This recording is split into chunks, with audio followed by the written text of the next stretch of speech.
dirimu untuk menjalani hidup yang sendiri itu nggak apa-apa, lu single tuh nggak apa-apa. Namun terkadang kamu ingin menjalani kehidupan romantis, bener gak sih? Aku juga punya pacar. Oh gitu. Nih kalau lo tuh gamon ya. Soalnya di sini tuh kayak lo tuh harus keluar dari masa lalu gitu, kayak tuh. Oh kok serius lo kegamon gitu sama kamu? Oh, soalnya di sini tuh kayak lo tuh harus keluar dari masa lalu gitu loh. Kok relate banget ya zodiak gini ya? Iya. Banget ini bener-bener relate dah.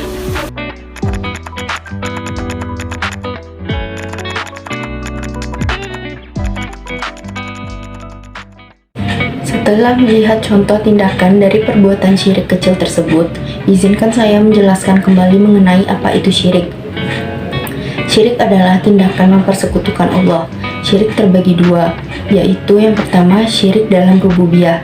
Maksudnya adalah menyamakan Allah dengan sesuatu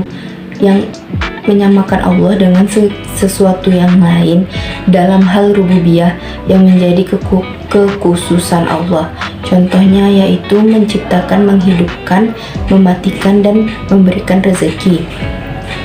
Contoh syirik yang kedua yaitu syirik dalam uluhiyah. Maksudnya adalah meyakini atau menyamakan sesuatu atau seseorang untuk disembah dan ditaati. Syirik tergolong dalam 3 jenis. Yang pertama, syirik akbar. Syirik akbar termasuk dalam golongan syirik paling besar, karena kita melakukan sesuatu dengan niat selain Allah. Contohnya seperti beribadah kepada selain Allah, menyembeli dan berkurban kepada selain Allah, berdoa kepada selain Allah, dan mendoakan orang yang tidak ada di hadapannya. Yang kedua, ada golongan syirik asghar. Syirik asghar ini tergolong ke dalam golongan syirik kecil. Nah, contoh syirik asghar dalam bentuk perbuatan ialah riya, sedangkan dalam bentuk lisan dan pengucapan seperti kita mengucapkan lafaz-lafaz yang mengagungkan selain Allah. Yang ketiga ada syirik khafi. Syirik khafi ini termasuk dalam golongan syirik yang tersembunyi. Dia berada di antara syirik akbar dan syirik asghar. Nah, syirik khafi ini contohnya ketika kita bersumpah. Tetapi dalam hal bersumpah ada makna yang rancu. Ketika kita bersumpah kepada selain Allah dapat dikategorikan ke dalam syirik asghar.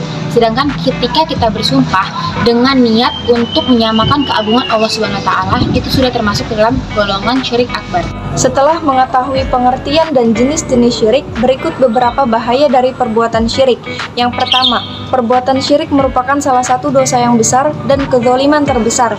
Yang kedua, perbuatan syirik merupakan perbuatan yang dapat menghilangkan amalan seseorang. Meskipun orang tersebut merupakan seorang muslim, namun ia terlanjur untuk melakukan perbuatan syirik, maka segala atau semua pahala yang ia punya akan dihapus. Yang ketiga, apabila seseorang melakukan perbuatan syirik, namun ia meninggal dan belum sempat untuk bertaubat, maka Allah tidak akan pernah mengampuni dosanya untuk selamanya. Dan yang terakhir, jika seseorang meninggal dalam keadaan musyrik, maka tempat yang pantas untuknya adalah neraka jahanam dan ia diharamkan untuk masuk surga. Setelah mengetahui tentang bahaya-bahaya dari perbuatan syirik, berikut adalah firman Allah Subhanahu wa taala yang menjelaskan tentang balasan bagi ahli syirik. A'udzubillahi minasyaitonirrajim. Bismillahirrahmanirrahim. Innalladzina kafaru min ahlil kitabi wal musyrikina fi nari jahannam khalidina fiha ulaika hum syarrul bariyah.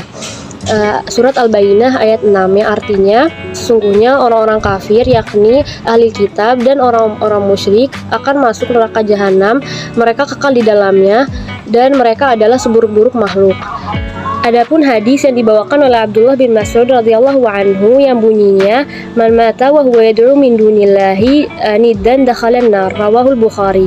Artinya barang siapa yang meninggal sedangkan ia berdoa kepada selain Allah sebagai tandingan baginya, maka ia masuk neraka. Hadis riwayat Bukhari.